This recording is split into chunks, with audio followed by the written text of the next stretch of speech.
ሰላም ጤና ይስጥልኝ ውድ ቤተሰቦቼ እንዴት ናችሁ? ደህና ናችሁ? እኔ ደህና ነኝ። ዛሬ እንግዲህ ስለ ዊንታ በድጋሚ መጥቻለሁ። ምክንያቱም ህዝብን እያጭበረበረች ነው ተብሎ የባስ ሌላ ችግር ውስጥ ገብታለች ማለት ነው። ምክንያቱም እኔም እንደተረዳሁት ከሆነ እየፈረድኩ አይደለም፣ እውነት ለመናገር እየፈረድኩ ሳይሆን እንደተረዳሁት ከሆነ ይሄ ልጅ ምንም ነገር ከሌላቸው ምንም ነገር ካልተፈጠረ የዚህን ያህል መቀራረብ ምን አስፈለገ? እስኪ ፍርዱን ለእናንተ ልተውላችሁ። ካልፈለገችው ይሄ ልጅ ጋር ችግር ከምንም ነገር ግንኙነት ከሌለኝ እኔ አንድን ሰው በዚህ ደረጃ አልቀርበውም። በዚህ ደረጃ እሱ ላይ ተቀምጬ ከእሱ ጋር ሸሸሽ ገዳይ አልልም። እንደኔ ነው ታዲያ፣ እንደሷ ሳይሆን እንደኔ ሰው ደግሞ ማለት ነው። ወንዱ ደግሞ በቀረብከው ጥግ ካላስ ጭንቅላቱ እየጠበበ ነው የሚሄደው።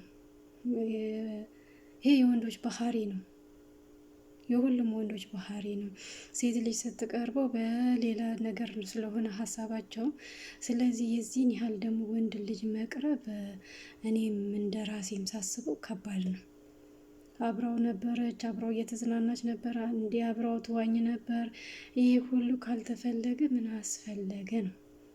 አሁን ደግሞ ልጁስ ይሄን ያህል ያዙ ልቀቁኝ ያለበት ምክንያቱ ምንድን ነው? ምን ችግር አለው? ወንድ ልጅ ከእኔ ከጠየቅን ጠየቅ በቃ።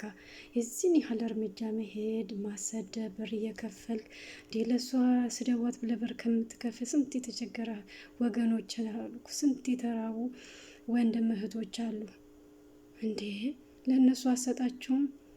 ይህና ልሷን ለማዋረድ ይህን ብር ባትከፍል 100,000 አንዱ 50,000 አንዱ 40,000 ተከፍሎኝ ነው። ላዋ ኸይር ኢንሻአላህ ካላችሁ ብሩ ካላችሁ። ስንት የተቸገረ ወገናችን የሚበላ የሚጠጣ አቶ በየጎዳና የወደቀ ስንት ህዝብ አለ። እሷን ለመስደብ ይህን ያህል መክፈል ምን አስፈለገክ? ኧረ ምን አይነት ጉድ ነው! ኧረ ምን አይነት ጉድ ነው! እንዲሁም ዘንድሮ የማይሰማ ተአምር የለም፣ የማይደረግ የማይወራ ነገር የለም። በሰላም ነው።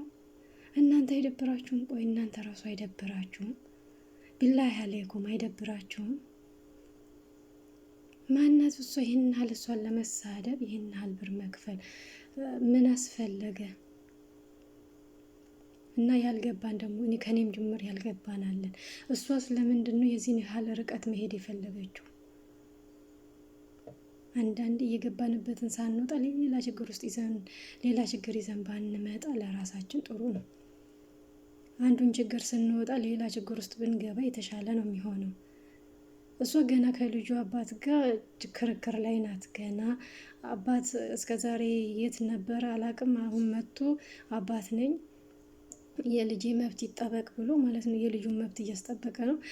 ፍርድ ቤትም ተፈርዶለት ልጁን በሳምንት አንዴ እሁድ ጠዋት ጀምሮ እሱ ጋር ውላ ማታ ወደ ቤቷ ትመጣለች።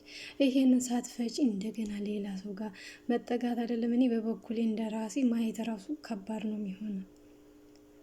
እንዴ በእኔ እኮ አንዳንዴ አትቸኩሉ። አንቺም ደግሞ አንዳንዴ ልታይ አብዝተሻል። ቀነስ በይ። አንዳንዴ ልታይ ማለት ነው ደብቆኝ ይመጣል። ያን ጊዜ ደግሞ አሁን ላይ ልታይ ያልሽው ሰው በኋላ ላይ ሊደብቅሽ አይችልም። ስለዚህ ተረጋጊ።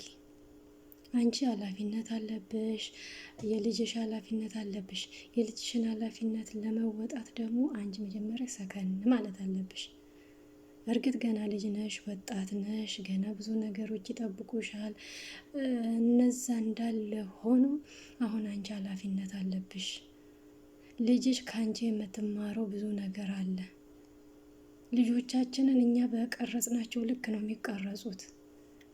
አሁን አንቺን እንደዚህ እያየች ከሆነ የምታድገው እሷም በኋላ ላይ መመለሿ ከባድ ነው የሚሆነው። እኔ እንደ እህት ስነግርሽ እየፈረድኩ ወይንም ደግሞ አንቺን ለመንቀፍ ፈልጌ አይደለም፣ ግን እንደ ሰውኛ ስናወራ ተረጋጊ። ረጋ ካልሽ ማለት ነው ሁሉም ነገር ይደርሳል። ለሁሉም ትደርሻለሽ። ግን አሁን ላይ ኃላፊነት ስላለብሽ ኃላፊነትሽን በቅጡ ውጪ። ከዛም ከኃላፊነትሽ ከወጣሽ በኋላ የፈለግሽውን ነገር ማድረግ ትችያለሽ። ነገም ሌላ ቀን ነው።